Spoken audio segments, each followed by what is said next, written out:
السلام علیکم ورحمۃ اللہ وبرکاتہ۔ بسم اللہ الرحمن الرحیم۔ انٹرسٹنگ سٹوری چینل کے معزز ناظرین، میں حج کے لیے بیت اللہ کیسے حاضر ہوا، حیران کن اور سچی داستان سنتے رہیے۔ اپنے چینل انٹرسٹنگ سٹوری پر چلتے ہیں ویڈیو کی جانب۔ سعید جدہ ایئرپورٹ پر بیٹھا ہوا اپنی فلائٹ کا انتظار کر رہا تھا، جبکہ اس کے ساتھ ہی اس کا ہم وطن دوسرا مصری حاجی بھی بیٹھا ہوا تھا، جس کے چہرے سے آسودگی چھلک رہی تھی۔ دونوں حج کے مناسک ادا کرنے کے بعد وطن واپس جانے والے حاجیوں میں شامل تھے۔ اچانک سعید کے پاس بیٹھے حاجی نے ایک لمبی سی سانس لی اور اپنا تعارف کرایا۔ میں بزنس مین ہوں اور الحمدللہ یہ میرا 10واں حج ہے۔ اللہ پاک کا میرے اوپر بڑا فضل ہے اور میں سمجھتا ہوں کہ ہر حج کے بعد مجھے رب کے زیادہ قریب ہونے کا موقع مل جاتا ہے۔ اس کے بعد اس نے استفسرانہ نظروں سے سعید کی طرف دیکھا، گویا جواباً اس کے تعارف کا منتظر ہو۔ سعید مسکرا دیا اور بولا، بھائی میرے حج کا قصہ کچھ زیادہ ہے، طویل اور گنجلک ہے، میں آپ کا سر کھانا نہیں چاہتا۔ کوئی بات نہیں، ایک تو ہم جہاں انتظار کے سوا کچھ کر نہیں رہے، دوسرا جہاں کھانے کی ہر چیز بیر سے 20 گنا زیادہ مہنگی ہے، بس ایک سر ہی تو ہے جو کھانے کو فری میں ہے۔ دوسرے حاجی عبدالباری نے ہنستے ہوئے کہا۔ سعید خیالوں میں کھو گیا، گویا فیصلہ نہ کر پا رہا ہو کہ اپنی کہانی کو کہاں سے شروع کرے۔ میرے بھائی، میں ایک پرائیویٹ اسپتال میں فیزیو تھراپسٹ ہوں۔ سعید نے آخر کار بولنا شروع کیا۔ میں نے 30 سال اپنی تنخواہ میں سے تھوڑی رقم کٹوا کر اس حج کی تیاری کی ہے۔ اس سال میرے حج کے اخراجات پورے ہو گئے تھے، جنہیں میں اسپتال کے فائنانس ڈپارٹمنٹ سے لے کر نکلا ہی تھا کہ ایک خاتون کو دیکھا جس کا بیٹا ایکسیڈنٹ میں تقریباً معذور ہو گیا تھا، مگر پچھلے 6 ماہ میں میری انتھک محنت اور پیار و شفقت کی وجہ سے وہ 50% ٹھیک ہو گیا تھا، جبکہ امید تھی کہ مزید 6 ماہ کے بعد وہ مکمل صحت یاب ہو جائے گا۔ اس خاتون نے مجھے سلام کیا اور بجھے ہوئے لہجے میں بتایا کہ وہ لوگ اسپتال چھوڑ کر جا رہے ہیں، شاید پھر ہماری ملاقات نہ ہو، لہٰذا میں آپ کو ڈھونڈ رہی تھی، جس پر مجھے کافی اچنبھا ہوا۔ مجھے لگا جیسے وہ میرے علاج سے مطمئن نہ ہو۔ کیا آپ میرے طریقہ علاج سے مطمئن نہیں ہیں؟ میں نے اس خاتون سے سوال کر ہی دیا۔ نہیں ڈاکٹر صاحب، ایسی بات نہیں ہے۔ آپ نے تو بچے کو ڈاکٹر کی بجائے باپ بن کر سنبھالا ہے، میرا تو رواں آپ کو دعائیں دیتا ہے۔ آپ نے میرے بچے میں نہ صرف جینے کی جوت جگا دی، بلکہ اپنی ڈیوٹی سے ہٹ کر اس کو وزٹ کیا اور تحفے تحائف بھی دیے، جس کے لیے ہم میاں بیوی آپ کے بہت شکر گزار ہیں۔ پھر آپ اسپتال چھوڑ کر کیوں جا رہے ہیں؟ میں نے حیرانی سے پوچھا، مگر وہ میری بات کا جواب دیے بغیر مریض کے کمرے کی طرف چل دی۔ میں سیدھا ایڈمن آفس کی طرف گیا اور بچے کا کمرہ نمبر بتا کر پوچھا کہ یہ لوگ اسپتال کیوں چھوڑ رہے ہیں۔ وہ چھوڑ نہیں رہے، بلکہ ان کو کمرہ خالی کرنے کا نوٹس دیا گیا ہے۔ لڑکے کا والد جاب سے فارغ کر دیا گیا ہے، جس کی وجہ سے وہ لوگ اسپتال کے چارجز دینے کے قابل نہیں ہیں، لہذا ان کو کمرہ خالی کرنے کے لیے کہہ دیا گیا ہے۔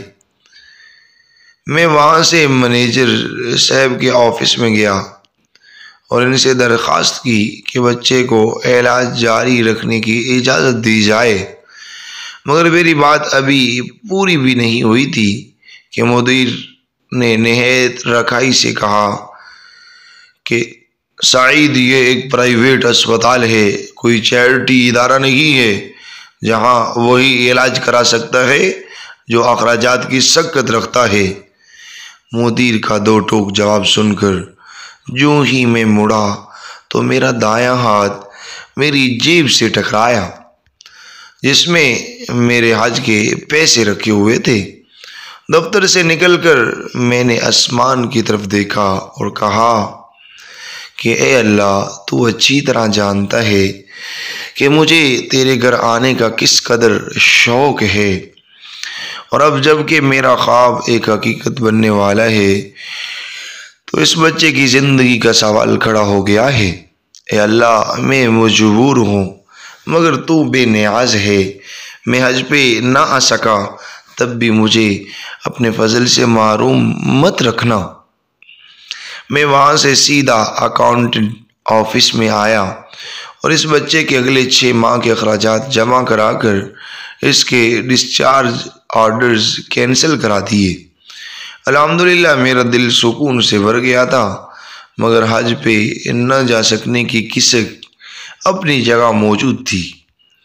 پھر آپ نے جب اپنے حج کے اخراجات اس عورت کے بچے کے علاج کے لیے دے دیے تو آپ حج پر کیسے آ گئے؟ عبدالباری نے بے چینی سے سوال کیا۔ میں جب گھر آ کر لیٹا تو حج کے مناسک کا ایک ایک منظر میری نظروں میں گھوم رہا تھا۔ میں نے کئی بار بیت اللہ کا خیالی طواف کیا تھا، کئی بار لبیک اللہم لبیک کہتے ہوئے مجمع کے ساتھ اپنی آواز ملا کر ان کا حصہ بن گیا تھا۔ پتہ نہیں کب میری آنکھوں سے آنسو بہنا شروع ہو گئے اور میں بہتے آنسوؤں کے ساتھ ہی سو گیا۔ میں نے دیکھا کہ میں بیت اللہ کا طواف کر رہا ہوں اور لوگ مجھے میرا نام لے لے کر حج کی قبولیت کی بشارتیں دے رہے ہیں۔ حجن مبرورن یا حاج سعید، لقد حججت فی السماء قبل ان تحج فی الارض، دعوتک لنا یا حاج سعید۔ اے سعید، اللہ نے تیرا حج قبول کر لیا، تو نے زمین سے پہلے آسمان پر حج کیا ہے، ہمارے حج کی قبولیت کے لیے بھی دعا کرو۔ اس کیفیت میں فون کی گھنٹی نے مجھے جگا دیا۔ فون پر اسپتال کا مینیجر تھا جو کہہ رہا تھا کہ اسپتال کا مالک حج پر جا رہا ہے۔ وہ اپنے خاص معالج کے بغیر کبھی نہیں جاتا، مگر اس دفعہ اس کے معالج کی بیوی شدید بیمار ہو گئی ہے، جو بیوی کو اس حال میں چھوڑ کر باس کے ساتھ حج پہ نہیں جا سکتا، لہذا آپ کو ان کے ساتھ بھیجنے کا فیصلہ کیا گیا ہے۔ آپ اپنے ضروری کاغذات اسپتال کے ایڈمن آفس پہنچا دیں۔ میں نے سب سے پہلے تو شکرانے کے نفل ادا کیے، پھر کاغذات آفس والوں کے حوالے کر دیے۔ یوں اللہ پاک نے مجھے اپنے گھر بلانے کا انتظام کر دیا۔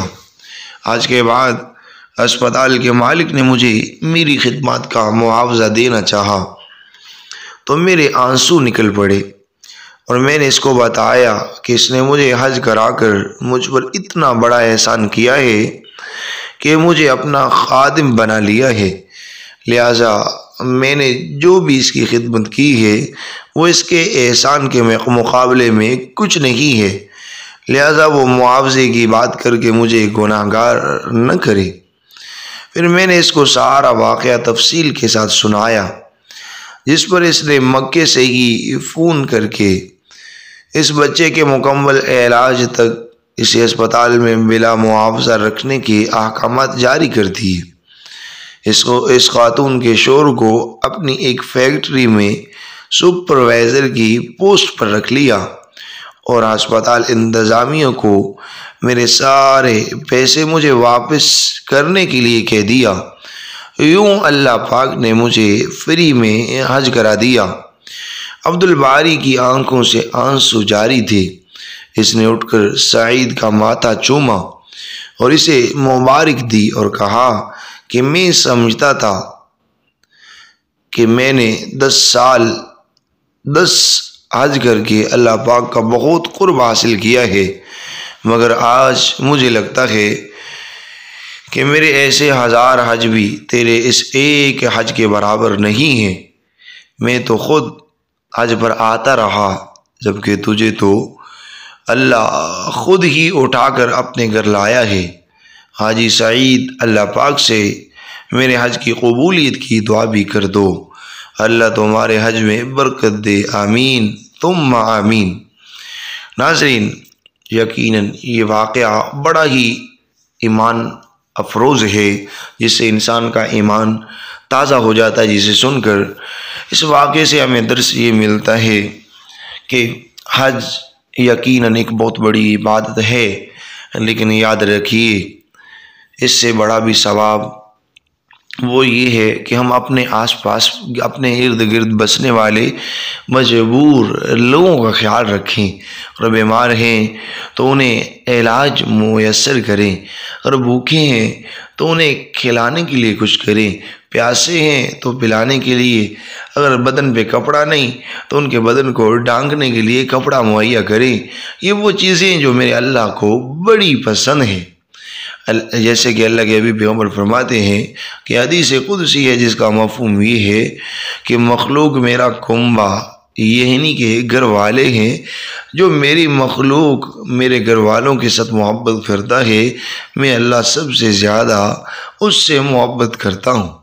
اس لیے ہمیں چاہیے کہ اپنے آس پاس غریب امیر جو بھی ضرورت مند ہیں، ان کی اگر ہم مدد کر سکتے ہیں تو ہمیں ضرور کرنی چاہیے۔ اس سے میرا اللہ بڑا خوش ہوتا ہے۔